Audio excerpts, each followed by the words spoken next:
Am I the asshole for not caring about my wife's affair? Throwaway account. My 29M, wife 29F, has been having an affair for 2 years, and I have been aware of it pretty much the whole time. We've been together for 7 years and married for 5. We don't have kids. I have been working from home since COVID hit. For the last 3+ years she has been a secretary in a large office building. Now I'm not going to pretend like our relationship was great at that point in time and that I can't believe she would do this. I was totally complacent in my life and really wasn't putting much effort into our relationship at all. That doesn't excuse what she did, and she had her own issues with intimacy and communication that lead us to where we were then. I just want it clear that I'm no saint in all of this. I totally understand that we were basically roommates whom on rare occasions had sex.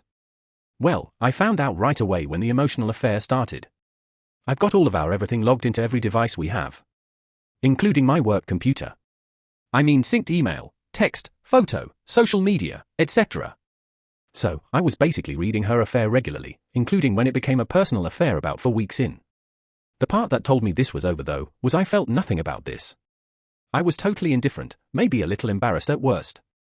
When the affair started 2 years ago, I recognized this marriage was dead, and I thought that I should just divorce, mostly because I felt nothing. I started looking into lawyers and figured we could just do this easy and amicably. Well, here's where the crazy part happens. When the emotional affair started, she seemed, I wouldn't say happy, but less sad. Then the weekend after the personal affair started, I got the shock of my life. She came into my office that Saturday morning and asked me to take her on a hike and picnic. Initially, I thought this is the moment to burst her bubble and reveal what I know. But I didn't. I decided to actually get up and do this. I kind of thought she was going to reveal it herself and ask for divorce. We had a really nice time, it was a great day, and she never brought up anything. I chalked it up as one more good memory before we end this thing. Then she asked me out again that week. Then we had intimacy. I don't know if it was shame, guilt, or what, but she was basically taking the initiative to improve our marriage. After that first week, she began to open up more about her feelings. I, for some reason, had a fire lit under me and started to make some effort in our relationship too. I started reconnecting with some old friends and got all the laundry off the gym equipment. The affair continued, but as we spent more time together over those early weeks, and since it really gave me no concern and everything seemed better, I decided to just forget about divorcing her and start to enjoy my life. I do still love this woman very much. Up until 2 days ago we were in a really solid place. We had outings every other weekend, date night Thursday, regular intimacy and communication. I didn't even read their messages anymore, just occasionally to see if it's still going on. 2 days ago, I noticed she was having frequent and long conversations with one of her close friends. I asked her about it, and it turns out this friend's husband got caught having an affair. My wife has been comforting her. This would not have been a big deal, but my wife then started bashing the husband for cheating. I don't know why I said it, but it came out and I said, "You're one to judge." She got super defensive and kept pressing me for why I said that. I initially tried to apologize and move on, but she wasn't letting up, and I eventually spilled that I've known about her affair the whole time. She tried to play dumb, which annoyed me, so I started citing specifics. She then got really mad at me, started crying and accused me of not caring about her. I got pissed, then started yelling at her because I'm not the one having an affair.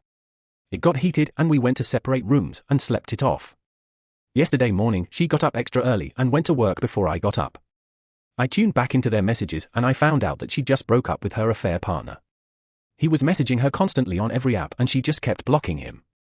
She came home early yesterday. I went to talk to her and she stopped me, looked at me and asked, "How could you let this go on?" I replied, "Because I just didn't care." She then called me a huge asshole and locked herself in our bedroom until she left for work this morning. She got home tonight, said nothing to me, and locked herself in again. I can't even imagine. In what bizarre world I could possibly be the asshole in this situation? Is there a perspective out there where I am? If so, please share it with me, because in my mind there isn't. Update. First off, I appreciate everyone's comments on the original post. Except for those of you that just get on and throw insults, I just want to say you need therapy more than anyone on this whole sub.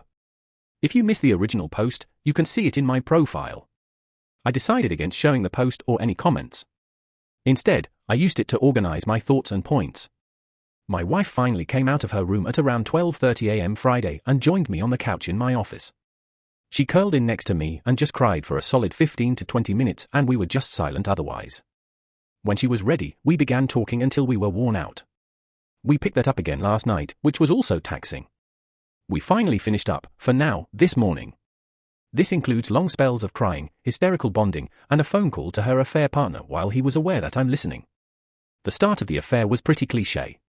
Flirty small talk, makes her feel good, escalates, becomes messaging and sharing personal details, and eventually to kissing.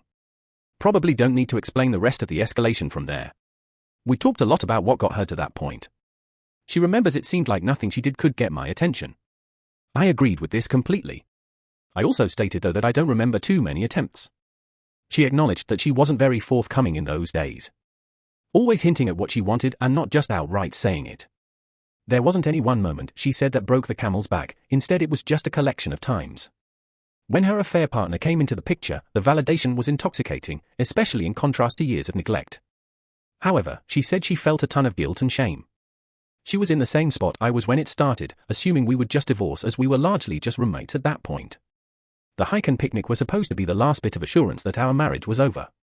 She did not expect me to agree to go or for it to be such a pleasant time. From that point we started reconnecting and she made the decision to make the effort as long as I kept making the effort. She opened up more, and I was responding. That got us to where we've been in the last 2 years. As to why she didn't end it with her affair partner once I was back. She admitted she was just being selfish, kept telling herself she would but didn't actually want to. I was planning dates, listening, and back to initiating intimacy often. He doted on her and validated her. She had the best of everything. Eventually, she just convinced herself what I didn't know didn't hurt me. This makes her feel stupid now knowing that I knew the whole time. We talked about my surveillance and she said she is having trouble getting over this and feels betrayed. I didn't give her any excuses. It came up because she did ask how I knew, and I told her she's been logged into our old desktop and my work computer on her email, Instagram, Facebook, etc. for years, as well as it being connected to our cloud.